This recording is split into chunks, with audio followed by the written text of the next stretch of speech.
विद्यासागर जी महाराज की, आचार्य समय सागर जी महाराज की जय।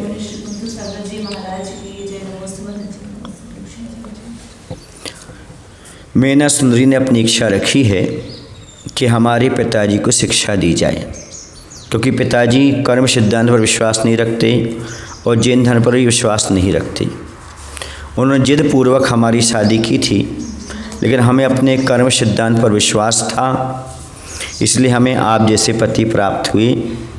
हे श्रीपाल, अब आपको किसी न किसी कारणवश ऐसा कुछ निमित्त जुटाओ ताकि पिताजी के लिए ये शिक्षा मिले और जैन धर्म विश्वास हो। आगे चलते हैं। प्रिय मैना सुंदरी की सदीक्षापूर्ण बातों को सुनकर के श्रीपाल प्रसन्न हुए। उन्होंने शीघ्र ही एक दूत को बुलाकर सारी बातें उसे समझाकर राजा पोहुपाल के पास भेजा। दूत यथा समय पर राजद्वार पर पहुंचा तथा द्वारपाल के द्वारा अपने आने की सूचना भेजी। राजा की आज्ञानुसार दूत उनके सम्मुख उपस्थित हुआ तथा उन्हें नमस्कार कर निवेदन किया, महाराज, एक महान पराक्रमी कोटिभट पुरुष अनेक राज्यों में विजय प्राप्त कर उनके राजाओं को अपने वशीभूत करता हुआ आपके राज्य में आज उपस्थित हुआ है। आपके प्रति उस वीर पुरुष का संदेश है कि आप यदि अपनी एवं अपने राज्य की तथा जनता की भलाई चाहते हैं तो केवल एक लंगोटी पहनकर, कंबल ओढ़े हुए, सिर पर लकड़ी का बोझ तथा कंधे पर कुल्हाड़ी रखकर उनसे शीघ्र मिलें। आपकी कुशलता इसी में है, अन्यथा उनकी विशाल सेना आपके संपूर्ण राज्य का विध्वंस कर देगी तथा निरुपाय होकर आपको यह सब अपनी आंखों से देखना होगा। यही उनका संदेश है। श्रीपाल ने भेजा है, इसलिए चूँकि उन्हें ये शिक्षा देना है कि आप कर्म सिद्धांत पर विश्वास रखिएगा और जैन धर्म को समझने का प्रयास करिएगा। इस अपेक्षा से उन्होंने इस प्रकार की अपनी राय व्यक्त की है। उन्हें कोई सज़ा नहीं देना है, उनको नीचा नहीं दिखाना है, मात्र भाव ये है कि धर्म पर श्रद्धा कर ले। आपकी कुशलता इसी में है, अन्यथा उनकी विशाल सेना आपके संपूर्ण राज्य का विध्वंस कर देगी तथा निरुपाय होकर आपको यह सब अपनी आंखों से देखना होगा। यही उनका संदेश है। अब आप सोच विचार लें तथा मुझे अपना निर्णय सुना दें। आप निश्चित जान लें कि पानी में रहकर मगज से बैर करने का परिणाम अच्छा नहीं होता। एक कहावत है कि पानी में रहकर मगज से कभी बैर नहीं रखना, अर्थात कोई बलवान है तो उसके साथ कभी क्या नहीं रखना चाहिए, बैर विरोध नहीं करना चाहिए, वरना अपना ही नुकसान होता है, हानि होती है। क्योंकि पानी में रह रहे हो और मगर उसमें रह रहा है तो कभी भी आपके साथ कुछ भी कर सकता है। वैसे कोई बलशाली व्यक्ति है, उनके बीच में रहकर उनका कभी विरोध नहीं करना चाहिए। इस कहावत का अर्थ यही है कि पानी में रहकर मगर से बैल नहीं करना। हाँ हाँ, फिर तो बताए हैं, 8 बताए हैं। वैद्य बताए हैं, वैद्य से करना, राजा से करना, रसोईया से, पत्नी से, मित्र से, जो आपका रहस्य जानता हो, ऐसे लोगों से कभी भी क्या नहीं करना चाहिए, बैर विरोध नहीं करना चाहिए। क्योंकि ये समय आने पर कुछ भी कर सकते हो। रसोईया से करोगे, उसे जहर मिला दिया तो क्या करोगे, वैद्य ने गलत दवाई दे दी तो क्या करोगे, राजा कुछ भी ऑब्जेक्शन लगा सकता है, पत्नी आपके कुछ भी भेद को खोल सकती है, आपका मित्र जो रहस्य जानता है वो कहीं भी कुछ भी बदनामी कर सकता है। इसलिए इन लोगों से हमेशा संभल के रहना चाहिए, इनसे बैर नहीं रखना चाहिए। हाँ, बैर मत रखो। कहते हैं आपका दिल मिले ना मिले पर हाथ मिला के अवश्य रखना, क्योंकि दुश्मन भी आपका है तो कभी कुछ न कुछ गड़बड़ कर सकता है। दूत की अप्रिय बातों को सुनते ही राजा को प्रचंड क्रोध उत्पन्न हो गया तथा उसने आज्ञा दी कि जिसने ऐसा उद्दंडतापूर्ण एवं अपमानजनक संदेश भेजने का दुस्साहस किया है उसका सिर धड़ से अलग कर दिया जाए। फिर उसने प्रहरियों को आज्ञा दी कि पहले इस दुष्ट दूत को पकड़कर इसे प्राणदंड दो।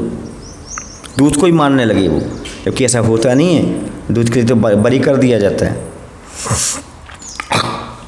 फिर उनके प्रहरियों को आज्ञा दी कि इसे मार दो। राजा आज्ञा के सुनते ही दूत पकड़ लिया गया तथा प्राणदंड देने की व्यवस्था होने लगी। दूत को प्राणदंड देना अनुचित व राजनीति के विरुद्ध है, क्योंकि दूत तो जो सामने वाला संदेश भेजा वही कहेगा, उसकी क्या गलती इसमें। कभी दूत को प्राणदंड नहीं दिया जाता। इस जो कहते ना, ये पहुँचे थे कौन, हनुमान जी, तो उनको ऐसा किया था, पूंछ में आग लगा दी थी। ये सब अपने उसमें नहीं मिलता, अन्यत्र मिलता है, क्योंकि दूत को कभी भी कोई राजा परेशान नहीं कर सकता। इस अनुचित कार्य को राजा को निवृत्त करने के लिए मंत्रियों ने राजा से कहा, महाराज, किसी दूत को मारना नियम विरुद्ध होने के कारण अनुचित है। इस बेचारे ने अपनी ओर से कुछ भी कहा नहीं है, इसके स्वामी का जो संदेश था वही आपको सुना दिया। फिर यह दूत कैसे अपराधी हो गया? इसको छोड़ देना ही उचित है। एक दूसरी बात यह भी है कि जिस राजा ने आपके राज्य पर आक्रमण के लिए अपने दूत को भेजा है वह अवश्य बहुत पराक्रमी होगा, है तो जामातई। उसके विरुद्ध संग्राम करना कदापि अपने हित में नहीं हो सकता। इसलिए भला इसी में है कि जैसे भी हो सके उससे संधि कर ली जाए। ले कुलाड़ियों चलो। राजा ने मंत्रियों के कथनानुसार दूत को मुक्त कर दिया तथा उसी के द्वारा प्रति संदेश भेज दिया कि राजा बहुपाल को आपकी शर्तें स्वीकार है तथा वह आपकी आज्ञानुसार स्वयं मिलने को प्रस्तुत हो हैं। प्रसन्न होकर दूत लौट गया तथा श्रीपाल को जाकर कहा कि राजा बहुपाल आपकी आज्ञानुसार मिलने को प्रस्तुत हैं। दूत द्वारा लाए गए संदेश को सुनकर श्रीपाल ने मैंने सुंदर से कहा कि हमारी ही विजय हुई। पिताजी तो उसी वेशभूषा में मिलने को तैयार हो गए जैसा कि तुमने चाहा था। अब मेरे विचार में तो उन्हें भय मुक्त कर देना ही उचित है। उन्हें मना कर दो, आप ऐसे मत आओ। मैंने सुंदरी कहा, जैसी आपकी इच्छा। श्रीपाल ने पुनः उसी दूत को बुलाकर राजा बहुपाल के पास संदेश भेजा कि वे चिंतित एवं भयभीत ना हो। एक राजा दूसरे राजा का सम्मान करता है, इसलिए जैसे राजा लोग परस्पर मिला करते उसी ढंग से वे आपसे मिले। दूत ने जाकर राजा बहुपाल को संदेश दिया। इस संदेश को सुनकर राजा बहुत प्रसन्न हुए तथा दूत को उचित पुरस्कार देकर उसे विदा किया। योजनानुसार राजा बहुपाल श्रीपाल से मिलने के लिए प्रस्तुत हुआ। हाथी, घोड़े, रथ, निशान, ध्वजा, पताका आदि तो से सुसज्जित सेना के साथ राशि ठाठ बाट से बहुपाल ने प्रस्थान किया। जब श्रीपाल का शिविर निकट आ पहुँचा तब राजा बहुपाल हाथी की पीठ से उतरकर नीचे आए तथा पैदल ही चलने लगे। बहुपाल के आने की सूचना पाते श्रीपाल मिलने को प्रस्तुत हुए। राजा बहुपाल को पैदल आते हुए देखकर श्रीपाल भी पैदल ही आगे बढ़े, क्योंकि बड़े हैं और ससुर बाबा हैं। जब दोनों परस्पर सम्मुखीन हुए तब वे आपस में हृदय से लगाकर मिले। मिलकर दोनों अत्यंत आनंदित हुए। श्रीपाल को देखते ही राजा बहुपाल के हृदय में आत्मीय जन जैसे भाव उठने लगे तथा श्रीपाल के मुख की ओर निहारते हुए राजा ने कहा, राज शिरोमणि, आपको देखकर मेरे हृदय में स्वतः ही स्नेह उत्पन्न हो गया है, किंतु मुझे ठीक स्मरण नहीं हो रहा है कि आप हैं कौन, क्योंकि उसने तो उसको कोड़ी अवस्था में ही देखा था तथा मैंने आपको पहले कहीं देखा है। राजा की बातों को सुनकर श्रीपाल के अधरों पर मुस्कान की रेखा फूट पड़ी, उसे हंसी आ गई तथा आह्लादपूर्ण उन्होंने पूर्वक कहा, महाराज, आप इतनी शीघ्र मुझे भूल गए, आप इतनी जल्दी से मुझे भूल गए, इतनी शीघ्र मुझे भूल गए, इतनी शीघ्र, इतने होना चाहिए। ऐसे बहुत सारी मिस्टेक है इसमें हिंदी। मैं आपका छोटा जामाता हूँ, मेरा नाम श्रीपाल है। मैं 12 वर्ष के लिए परदेश भ्रमण को गया था। आपकी कृपा से मैं आज ही सकुशल लौट आया हूँ। इस बात को सुनकर राजा बहुपाल पुलकित हो उठे तथा श्रीपाल को पुनः गले से लगा लिया। तत्पश्चात परस्पर प्रश्नोत्तर हुआ तथा दोनों का अपूर्व पुनर्मिलन देखकर सब लोग आनंदित हुए। सर्वत्र आनंद का वातावरण छा गया। तदनंतर राजा बहुपाल अपनी पुत्री मैना सुंदरी के पास गए तथा उससे मिलकर कहने लगे, बेटी, मैं बहुत ही लज्जित हूँ। अपनी बेटी से कह रहे हैं, मैंने तेरे प्रति बहुत अपराध किया है, तू मुझे क्षमा कर दे। तू धर्म के रहस्यों को जानने वाली है, शील को पालन करने वाली सती है। मैं इस विषय में नितांत अनभिज्ञ था, इसी कारण मुझसे अपराध हो गया। पिता की बातों को सुनकर मैंने सुंदरी ने नम्रता से अपना सिर नीचा कर लिया। उसका द्रवित हृदय हो उठा। उसने अपने पूज्य पिताजी को मन ही मन क्षमा कर दिया। इसके बाद राजा बहुपाल रैन मंजूषा, गुणमाला, चित्ररेखा आदि श्रीपाल की अन्यान्य पत्नियों से मिलकर बहुत प्रसन्न हुए।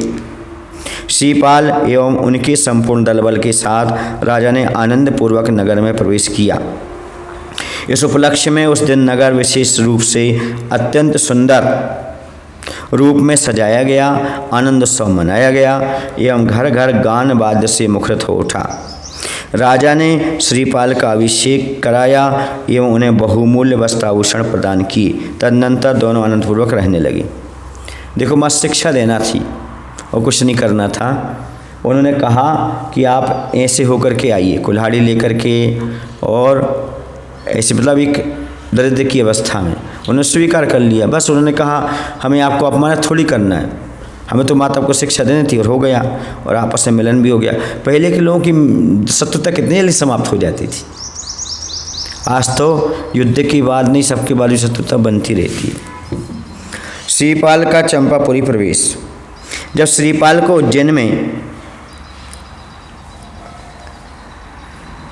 रहते हुए कुछ समय बीत गया, तब एक दिन उनके मन में सहसा यह प्रश्न या विचार उठा कि उनकी प्रदेश यात्रा का उद्देश्य अभी अपूर्ण ही रह गया है, क्योंकि अभी तक उन्होंने कोई ऐसा कार्य नहीं किया जिससे उनके पितृकुल की कीर्ति को फैलाया जाए। कोई धंधा ही नहीं किया। वो श्रीपाल के उसके साथ डबल सीट करना चाहा था, वो गड़बड़ हो गई। सब तो दिया जा रहा है, उसको पुण्य से मिल रहा है, पुरुषार्थ से कुछ थोड़ी कमाया उसने, क्योंकि अभी तक उन्होंने ऐसा कैसे कोई कार्य नहीं किया जिससे पितृकुल की कीर्ति को फैलाया जा सके। अभी तक तो वे वही राज जमाता ही बने हुए हैं। अतः अब उन्हें स्वदेश जाकर अपना राज्य पुनः प्राप्त करना चाहिए। ऐसा विचार कर वे राजा पहुपाल के पास पहुँचे एवं स्वदेश जाने की इच्छा प्रकट की। राजा उनकी इच्छा का विरोध नहीं कर सके। उन्होंने आज्ञा दे दी। निदान श्रीपाल अपनी 8000 पत्नियां एवं विशाल सैन्य दल के साथ वहां से चल पड़ी। निदान शब्द समझ गए? निदान माने आगे होता है ना। और जो निदान बंद होता है ना, तो आगामी काल में भोगों की इच्छा करना। तो निदान शब्द का अर्थ होता है आगामी काल में, समझ गए ना। जैसे प्रथमालु के ग्रंथों में निदान शब्द आता है, निदान माने आगे, इसका अर्थ ही लेना चाहिए। निदान श्रीपाल अपनी 8000 पत्नियां एवं विशाल सैन्य दल के साथ वहां से चल पड़े।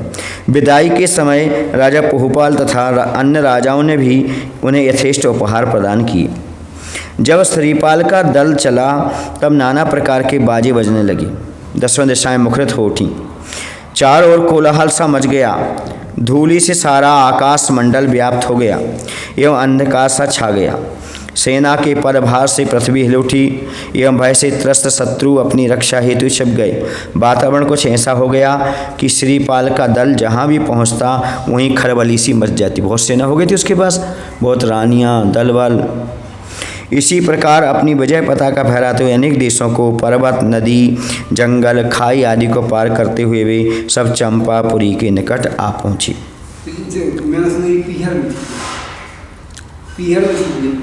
हाँ, नहीं, वो अपने माँ के पास रह रही थी, क्योंकि वो पहले में उसकी 2 माँ थी, एक कुंद प्रभा थी, एक और कोई 2 माँ थी। हो सकता है कहीं अलग स्थान पर रह रहे हो, क्योंकि अभी चंपापुरी अंदर जा रहे हैं ना, ऐसा हो सकता है। पहले तो माँ के साथ रह रही थी वो, अब माँ के साथ कहाँ रह रही थी? अब चंपापुर नगरी जा रही, कांचनपुर के बाद आई ना वो, ऐसा कहीं ना कहीं तो रह रही थी। अब चंपापुर जाने का क्या मतलब है? कल तो सासू माँ के साथ हाँ, रह रही थी वो।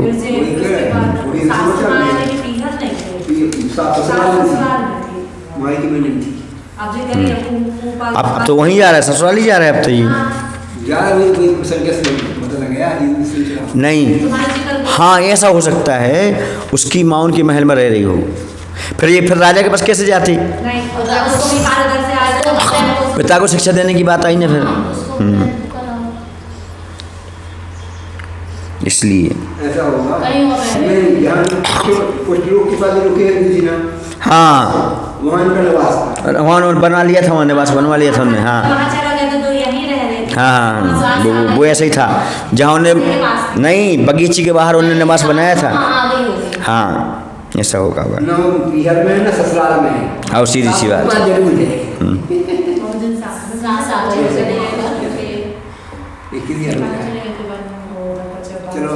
कहाँ पहुँच गए थे अभी? हाँ, सबने कुछ ना कुछ उनको दिया। निदान हो गया। जब श्रीपाल का दल चला सब प्रकार से जी चंपापुर के चारों ओर शिविर डालकर सब लोग ठहर गए। इस विशालकाय सेना को देखकर नगरवासी भयभीत हो उठे एवं आतंकित हो परस्पर विचार विमर्श करने लगे, यह शक्तिशाली राजा अपने नगर में कहाँ से आ गया एवं इसका अभिप्राय क्या है। बताओ, अपने गांव का राजा, अपने देश का ही राजा। वैसे श्रीपाल के मन में भी यह विचार उत्पन्न हुआ कि अब अकारण देर करना उचित नहीं। भी अपनी बिछड़ी हुई प्रजा से मिलने के लिए व्याकुल हो उठे। प्रजा वत्सल राजा का अपनी प्रजा के लिए अधीर हो उठना स्वाभाविक है। यदि कोई प्रजा से प्रेम करता है तो उस राजा को प्रजा से मिलना स्वाभाविक गुण हो जाता है, अधीरता आना। उन्होंने जब नगर के अंदर जाने का निश्चय प्रकट किया तो उनके मंत्रियों ने कहा, स्वामी, नगर में जाना अभी उचित नहीं है। प्रथम अपने दूत के द्वारा यहाँ के राजा को संदेश भेज देना चाहिए, जैसे वो घबरा जाएंगे कौन आ गया। यदि राजा वीर दमन सहज भाव से मिलने के लिए आ जाएं, क्योंकि अरिदमन तो उनके पिताजी की तो मृत्यु हो गई थी, उनके चाचा राज्य कर रहे थे, वीर दमन उनको देखे आए थे, तो ठीक है। वीर दमन सहज भाव से मिलने के लिए आ जाएं तो ठीक है, पर यदि वे आपको राज वापस सौंपने में हिचकिचाहट करने लगें तो बाध्य होकर हमें युद्ध करना होगा। फिर राज्य पाकर मोह का होना कुछ असंभव नहीं, क्योंकि राज मिल गया, उससे मोह हो गया, उनको राज नहीं देंगे आपको तो क्या करोगे। अपने हाथ में आई वस्तु कोई भी सहज भाव से दूसरे को सौंपना नहीं चाहता, भले दूसरे की क्यों ना हो। दूत भेजने से यह निश्चित हो जाएगा कि उसके मन के भाव कैसे हैं। श्रीपाल को मंत्रियों का यह सुझाव उचित लगा तथा उन्होंने तत्क्षण एक दूत को बुलाकर सारी बातें समझाकर उसे वीर दमन के पास भेज दिया। दूत वीर दमन के राज दरबार में पहुंचा एवं राजा को नमस्कार करने के उपरांत निवेदन किया, महाराज, अतुल ऐश्वर्य से युक्त होकर राजा श्रीपाल आज चंपापुरी में आ गए हैं। आप शीघ्र ही उनसे मिलें एवं उनका राज्य उन्हें सौंप दें।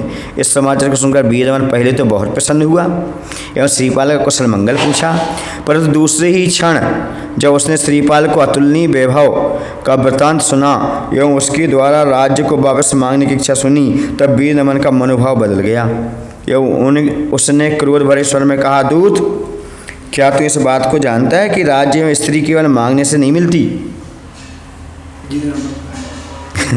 इन्हें पाने के लिए बाहुबल की नितांत आवश्यकता पड़ती है। बिना वीरता दिखाए राज्य प्राप्त कर लेना कठिन ही नहीं, असंभव ही है। जिस राज्य की प्राप्ति के लिए पुत्र अपने पूज्य पिता को, भाई को सहोदर भाई को, मित्र अपने अनन्य मित्र को भी मार डालता है, उसी राज्य को श्रीपाल भिक्षा के द्वारा मांग कर करना चाहता है। ये लेकिन भूल गया कि वो तो हमें देख गया था, भिक्षा काय की धरोहर है वो तो। किसी युद्ध किए बिना एवं अपना बाहुबल दिखाए राज्य कदापि नहीं मिल सकता। राज्य के ही लिए तो चक्रवर्ती भरत ने अपने भाई बाहुबली पर चक्कर चलाया था। राज्य ही के लिए तो विभीषण अपने भाई रावण के नाश का कारण हुआ था। कौरव एवं पांडवों का महाभारत भी, देखो महाभारत का भी आ गया, नेमिनाथ के समय का भी आ गया, भी राज्य ही के लिए हुआ था। फिर मैं क्या श्रीपाल को मांगने से ही राज देश दूँ? ये कौन कह रहा है? वीर दमन। मतलब महाभारत इसके सामने पहले हो चुका है, महाभारत नेमिनाथ की बात की है। राज दे दिए, जाकर कह दो मैं राज्य कदापि नहीं दे सकता श्रीपाल की बाहुओं में। लेकिन यदि ये नेमिनाथ की बात के हैं तो इतनी रानियां कहाँ से आई? नेमिनाथ के बाद जो भी राजा हुए उनकी आयु कम हुई, आयु कम, इतनी रानियां किसी का वर्णन भी नहीं मिलता। हाँ। श्रीपाल की बाहों में यदि बल हो तो वह रणांगन में उतरे, युद्ध ही राज्याधिकार का निर्णय कर। ये हमने कल कहा था चर्चा में कि कोई मूल ग्रंथ में श्रीपाल का वर्णन नहीं आया। आदि पुराण है, महापुराण है और कोई भी पुराण, ऐसा किसी में उत्तर पुराण आदि इसमें कहीं श्रीपाल की चर्चा ही नहीं है। श्रीधर केवली का भी चर्चा नहीं है। हाँ, आचार्य परंपरा वगैरह में। वीर दमन की बातों को सुनकर दूत ने उन्हें समझाने के लिए पुनः नम्रतापूर्वक कहा, राजन, आपके इस प्रकार हट करने से कुछ लाभ नहीं हो सकता। श्रीपाल की वास्तविक शक्ति एवं समर्थ को आप अभी तक नहीं जान पाए। वह अत्यंत पराक्रमी कोटिभट पुरुष है। अनेकों राजा उनकी अधीनता पहले ही स्वीकार कर चुके हैं। श्रीपाल महामंडलेश्वर राष्ट्रमणि हैं। अनेकों राजा महाराजा उनके साथ रण हेतु प्रस्तुत हैं। श्रीपाल की विशाल सेना पूर्णतः अजय है। आप हट न करें एवं उनसे संधि कर लें, इसी में आपका तथा प्रजा का कल्याण होगा। श्रीपाल राजा होते हुए भी नीतिज्ञ हैं। राज्य मिल जाने पर भी आपको किसी प्रकार का अनिष्ट नहीं करेंगे, बल्कि पितृतुल्य ही आदर करेंगे। वो पिता समान ही मानेंगे, आपका नाराज नहीं करेंगे, क्योंकि श्रीपाल में पहले से लक्षण सबको पता है कितने अच्छे गुण हैं। हट से आपको हानि ही उठानी पड़ेगी। हट मत करो, युद्ध की बात मत करो। ये सलाह ऐसे तो होते थे मंत्री वगैरह, ताकि सामने वाला हटी जिद्दी है तो उसके लिए समझ सके। दूत की उपदेशपूर्ण बातों को सुनकर वीर दमन को अब अत्यंत क्रोध आ गया एवं उन्होंने आवेश में गरज कर कहा, दुष्ट श्रीपाल की बड़ाई करते हो, तुझे तनिक भी लज्जा नहीं आती? उसको समझा रहा है, मेरे सामने ऐसी धृष्टता करता है, लगता है तू मेरे पराक्रम से परिचित नहीं है। अन्यथा ऐसी बातें करते हुए तुझे सोचना पड़ता। बड़े बड़े पराक्रमी राजा महाराजा की बिसात ही क्या, जब स्वयं इंद्र चंद्र एवं खगेंद्र आदि भी मेरे सम्मुख रणांगन में स्थिर रहने की शक्ति एवं साहस नहीं रखते, तो तुच्छ श्रीपाल को मैं क्या समझूं? वह तो अभी निरा बालक है, बालक नहीं है अब। उसकी कितनी रानी हो गई।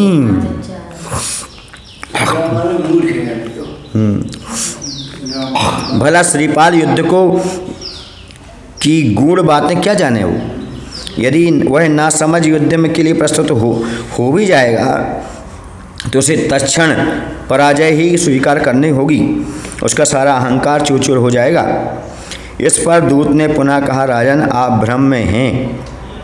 यह आप नहीं बल्कि आपका मिथ्या अभिमान बोल रहा है। आप मेरा कहना माने एवं मन से मिथ्याभिमान को दूर कर दें। श्रीपाल राजाओं का राजा है। उसने उनकी यहाँ आपके समान राजागण तो साधारण सेवक बने हुए हैं। पृथ्वी तल के प्रायः सभी बड़े बड़े राजाओं ने श्रीपाल की अधीनता स्वीकार कर ली है। उनकी सेवा करने में उन्होंने अपना अहोभाग्य माना है। फिर आपकी तो महत्ता ही क्या है। संसार में एक से एक बड़े बड़े राजा हैं, किंतु एक श्रीपाल के सामने सब तुच्छ हैं। हजारों जंगली पशु जैसे एक हाथी को देखते ही या उसकी गर्जना मात्र सुनते ही थरथर कांपने लगते हैं, वैसे हजारों हाथी भी एक सिंह का गर्जन सुनते ही भाग जाते हैं। एक गरुड़ के सामने हजारों सर्पों का भी कोई बस नहीं चलता। इसी प्रकार एक श्रीपाल के सामने यदि आपके समान सहस्त्रों राजा भी संगठित होकर एकत्रित हो जाएं, तो भी उनका कुछ भी नहीं बिगाड़ सकता। प्रत्युत उस महापराक्रमी के एक ही प्रचंड प्रहार से सबका घमंड तत्काल ही चूर्ण विचूर्ण हो जाएगा। चूर्ण विचूर्ण हो जाएगा। चाहे तो वह सबको एक ही प्रहार में धराशायी कर सकते हैं। कहने का तात्पर्य है कि एक होने पर भी उनमें अनेकों की शक्ति विद्यमान है। कोटि है, कोटि भट है। दूत की बातों को सुनकर वीर दमन के तन में एक ज्वाला की लहर सी दौड़ उठी। क्रोधांध होकर उसने कहा, अरे बाचाल, बकवास बंद कर। तू शीघ्र मेरे सामने से दूर हो जा। यदि तू दूत बनकर नहीं आया होता तो अवश्य तू प्राणदंड का अपराधी बन गया होता। परंतु क्या किया जाए, व्यवस्था है, व्यवस्था है। दूत ने थोड़ी बात की, मंत्री ने कही है। मंत्री ने सुन रहा है। नहीं, दूत आया हुआ है, तो मंत्री उसको समझा रहे। सुन रहे, तो मंत्री का दूत ने भी बोला होगा। ऐसा राजनीति में दूत को मारना नीति विरुद्ध माना गया है। फिर तुझे जैसे सामान्य सेवक को मारना मेरे लिए वांछनीय नहीं है। जिस श्रीपाल की तू भूरी भूरी माने बहुत प्रशंसा करता है, क्या मैं उसे नहीं जानता? अरे वह तो मेरा बालक ही है। मैंने उसे गोद में खिलाया है। कोड़ी हो जाने पर घर छोड़कर भाग गया था। क्यों? वही तो तुम्हारा श्रीपाल है ना। उसके पास इतनी सेना कहाँ से आ गई जो आज मुझसे ही लड़ने का साहस कर बैठा, जा जा रहने दे, छोटे मुँह बड़ी बात ना कर। ये कुछ शब्द जो बोले जा रहे हैं ना, ये आज की भाषा से लग रहे हैं, है ना। मैं तेरे श्रीपाल के बल पराक्रम को अच्छी तरह जानता हूँ, क्यों अपने ही को हे प्रमाणित कराने की पतुला हुआ है। इस बात दूत ने कुछ कठोरता के साथ कहा, देखिए मैं बार बार आपको चेतावनी दे रहा हूँ कि आप अपने मिथ्यावान को छोड़ दें, किंतु आप हैं कि मानती नहीं। आपको यह विदित होना चाहिए कि किसी का भी अभिमान सदा नहीं रह सका है। अभिमान के कारण चक्रवर्ती होने पर ही भरत को बाहुबली के हाथों अपमानित होना पड़ा, घमंडी रावण को लक्ष्मण के हाथों अपना जीवन गंवाना पड़ा, भीमसेन ने अभिमानी दुर्योधन का मान मर्दन किया एवं श्री कृष्ण ने जरासंध के घमंड को पूर्ण रूप से विनष्ट कर डाला। जब ऐसे बड़े बड़े वीर पुरुषों का भी अभिमान नहीं रह सका, तब आपके जैसे सामान्य मनुष्य की तो बात ही क्या है। मैं आपसे फिर कहता हूँ कि आप मिथ्या ईमान छोड़ दें, अन्यथा आपका कल्याण नहीं। श्रीपाल की अधीनता स्वीकार कर उनकी सेवा करने में ही आपकी भलाई है, अन्यथा उनके संकेत देने भर की देर है। उनकी आज्ञा पाते ही कोई ही वीर पल भर में आपका सर्वनाश कर सकता है। दूत की अभिमान भरी बातें वीर दमन के लिए अब असह्य हो उठी। उन्होंने सैनिकों को आज्ञा दे दी कि इसे की खाल शरीर से अलग कर उसमें भूसा भर दो। यह बिल्कुल डरता ही नहीं है, मेरे सामने ही बार बार मेरी निंदा व अपमान कर रहा है। राजा की कठोर आज्ञा सुनकर मंत्रियों ने निवेदन किया, महाराज दूत पर क्रोध कर उसे दंड देना अनुचित है। दूत अवध्य होता है, उसे मारा नहीं जा सकता। इनका तो कार्य ही ऐसा है, स्वामी की बातों को औचित्य सिद्ध करने के लिए इन्हें कठोर से कठोर वचनों का प्रयोग करना ही पड़ता है। अपने राजा की, अपने स्वामी की सब दूत प्रशंसा करेंगे, इसलिए ये किसी भी राज दरबार में दंड नहीं पाते। आपको इनके साहस की सराहना करनी चाहिए। आपके सामने इतने बड़ा साहस करके बोल रहा है। शत्रुओं के व्यूह में प्रवेश कर भी यह एकदम निडर है। अपने स्वामी की बातों के समर्थन में कितनी युक्तियाँ प्रस्तुत कर रहा है। इसमें अपूर्व आत्मबल एवं आत्मविश्वास है। जहाँ इसका कोई भी सहायक नहीं होता, वहाँ पर भी चक्री की निंदा कर अपने स्वामी की कीर्ति पताका फहराने का भरपूर प्रयत्न करता है। इसके हृदय में अपने स्वामी की भलाई का ध्यान कूट कूट कर भरा रहता है। दूतों की निर्भीकता की प्रशंसा की जाती है तथा उन्हें उचित पुरस्कार दिया जाता है। आपके लिए भी यही उचित है कि इस दूत को उचित पुरस्कार देकर अपने प्रति संदेश भेज यश के भागी बने। दूत को दंड देने से आपका अपयश होगा। अपने स्वामी के बल पर ही इसे गर्व रहता है। दूसरों की प्रसन्नता या अप्रसन्नता का ध्यान इसे कभी नहीं रहता। इसे तो जो कहना है वह निर्भीक होकर कह डालता है। वीर दमन पर मंत्रियों की बातों का उचित प्रभाव पड़ा। अब थोड़ा प्रभाव उस पर पड़ा। उसने अपना निर्णय बदल डाला तथा मंत्रियों के अनुसार दूत को पुरस्कार स्वरूप बहुत सारा धन देकर उसका सम्मान किया एवं श्रीपाल के पास अपना प्रति संदेश भेजा। संदेश में लिखा था, युद्ध में जितनी विजय होगी, जिसकी विजय होगी वही राज्य का अधिकार होगा, वही अधिकारी होगा। आपने मतलब दूसरे का राज्य लिया, वो देख गया श्रीपाल। अब ये कह रहा है कि जब जो जीतेगा वो ले लेगा। राजा को नमस्कार का दूत अपने शिविर को चला गया, तब श्रीपाल को वीर दमन का संदेश पढ़ने को दे दिया गया। ऐसा होता है कि वैसे इनके हवाले राज देकर गया था, लेकिन बाद में इनने अपना राज समझ लिया और कहा आप युद्ध में जीतो, जो जीत जाएगा उसको राज्य मिल जाएगा। बोलो महावीर भगवान की जय। आचार्य विद्यासागर जी महाराज की जय।